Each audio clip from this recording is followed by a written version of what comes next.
Hi friends, പുതിയ വീഡിയോയിലേക്ക് എല്ലാവർക്കും സ്വാഗതം. ഇന്ന് നമ്മൾ കാണാൻ പോകുന്നത് തൃശ്ശൂർ ജില്ലയിലെ പാക്കേജ് 4ലെ വിശേഷങ്ങളാണ്. നമ്മളീ കാണുന്നത് വില്യംസ് നഗറാണ്. വരും ദിവസങ്ങളിൽ NH-66ൻ്റെ വർക്കുകളുടെ വേഗത അതിവേഗം കൂടാനുള്ള സാധ്യതയുണ്ട്. അതിനുള്ള കാരണങ്ങളെക്കുറിച്ചാണ് നമ്മളിവിടെ പറയാൻ പോകുന്നത്.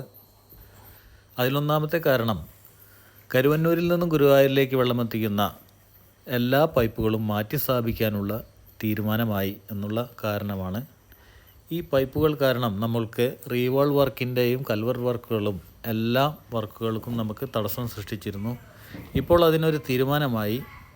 അതുമൂലം വർക്കുകൾ ഇനി വളരെ വേഗത്തിൽ ആവാൻ സാധ്യതയുണ്ട്. നമ്മളീ കാണുന്ന പല കൽവർട്ടുകളും റോഡിന് പകുതിയായി പണി നിർത്തിവെച്ചിരിക്കുന്ന കാണാം. അതിന് പ്രധാന കാരണം ഈ പൈപ്പ് ലൈനുകൾ ഇതിലൂടെ പോയിട്ടുണ്ട് എന്നുള്ളതാണ്. അങ്ങനെ പൈപ്പിൻ്റെ ഡൈവേർഷൻ വർക്ക് ഇന്ന് മുതൽ സ്റ്റാർട്ടായിട്ടുണ്ട്. ഇനി നാളെ മുതൽ ഡിസംബർ 19 മുതൽ 5 ദിവസത്തേക്കാണ് ഷട്ട് ഡൗൺ അനുവദിച്ചതെന്നുള്ളത്.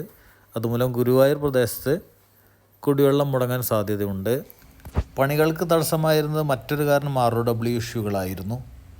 എന്നാൽ ROW ഇഷ്യൂകൾ 100% ഇപ്പോൾ നമ്മൾ നീക്കം ചെയ്തിട്ടുണ്ട്. മൂന്നാമത്തെ കാരണമാണ് ഡ്രെയിനേജ്. മഴ കാരണം നമ്മളുടെ ഡ്രെയിനേജുകളുടെ വർക്കുകളെല്ലാം അവതാളത്തിലായിരുന്നു. എന്നാലിപ്പോൾ മഴ തോർന്നതിന് ശേഷം ഡ്രെയിനേജുകൾ 90% പണി കഴിഞ്ഞിട്ടുണ്ട്.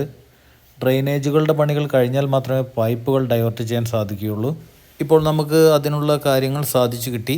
നമ്മുടെ പണികൾക്ക് തടസ്സമായിരുന്ന മറ്റൊരു പ്രധാനപ്പെട്ട കാരണമായിരുന്നു മണ്ണിൻ്റെ ലഭ്യതക്കുറവ്.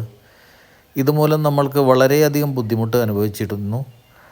വയനാട് ദുരന്തത്തിന് ശേഷം മണ്ണ് കിട്ടാൻ വളരെയധികം ബുദ്ധിമുട്ടി. മല ഇടിക്കുന്നതിൽ സർക്കാർ വളരെയധികം നിയന്ത്രണങ്ങൾ കൊണ്ടുവന്നു. എന്നാലിപ്പോൾ അതിനെല്ലാം ഒരു അയവ് വന്നിട്ടുണ്ട്. മണ്ണ് സുലഭമായി നമ്മൾക്ക് കിട്ടിത്തുടങ്ങിയിട്ടുണ്ട്. ഇങ്ങനെയുള്ള 4 കാരണങ്ങൾ നമ്മൾക്ക് വളരെ അനുകൂലമായ സാഹചര്യമാണ് ഇപ്പോൾ ഒരുക്കിക്കൊണ്ടിരിക്കുന്നത്. മാത്രമല്ല, രാത്രികാല നിർമ്മാണ പ്രവൃത്തികൾ വീണ്ടും NHൽ സ്റ്റാർട്ട് ചെയ്തിട്ടുണ്ട്. ഇതിൻ്റെ എല്ലാം റിസൾട്ട് നമുക്ക് വരും മാസങ്ങളിൽ നേരിട്ട് കാണാൻ സാധിക്കും.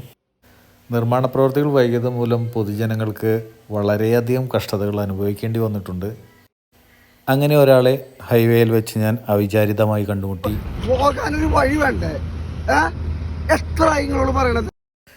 ഇതിൻ്റെ സത്യാവസ്ഥ എന്തെന്ന് വെച്ചാൽ, ഇവിടെ ഒരു വെള്ളക്കെട്ട് രൂപപ്പെട്ടിട്ടുണ്ട്. ഈ പ്രദേശം എന്ന് പറഞ്ഞാൽ ശരിക്കും ഒരു ഐലൻഡ് ഏരിയ ആണ്. എത്ര വെള്ളം വറ്റിച്ചാലും ഇതിൽ നമുക്ക് ഗ്രൗണ്ട് വാട്ടർ വന്നുകൊണ്ടിരിക്കും. അതിനാൽ നമുക്ക് ഡ്രെയിനിൻ്റെ വർക്കുകളെല്ലാം തടസ്സപ്പെട്ടു. ഇപ്പോഴും അതിൽ വെള്ളം നിറഞ്ഞു നിൽക്കുന്നത് കാണാം. ഈ കാണുന്നതാണ് അദ്ദേഹത്തിൻ്റെ വീട്. ഈ ഡ്രെയിനേജിൻ്റെ വർക്ക് നടക്കുന്ന സമയത്ത് നമ്മൾ അദ്ദേഹത്തിന് ഒരു വഴി കൊടുത്തിരുന്നു. ഇങ്ങനെയുള്ള സന്ദർഭങ്ങളിൽ നമ്മൾ നടക്കാനുള്ള വഴി എല്ലാവർക്കും പ്രൊവൈഡ് ചെയ്യുന്നതാണ്. എന്നാൽ അദ്ദേഹം അതിലൊട്ടും തൃപ്തനല്ലായിരുന്നു.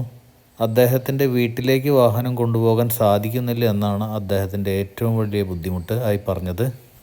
അദ്ദേഹത്തിൻ്റെ മനസ്സിലെ ബുദ്ധിമുട്ടുകൾ കേട്ടുകൊണ്ട് എൻ്റെ മനസ്സിലെ ബുദ്ധിമുട്ടുകൾ മാറ്റാൻ വേണ്ടി ഞാൻ കുറച്ചു നേരം ചേറ്റുവയുടെ പുഴയോരത്ത് പോയി നിന്നു.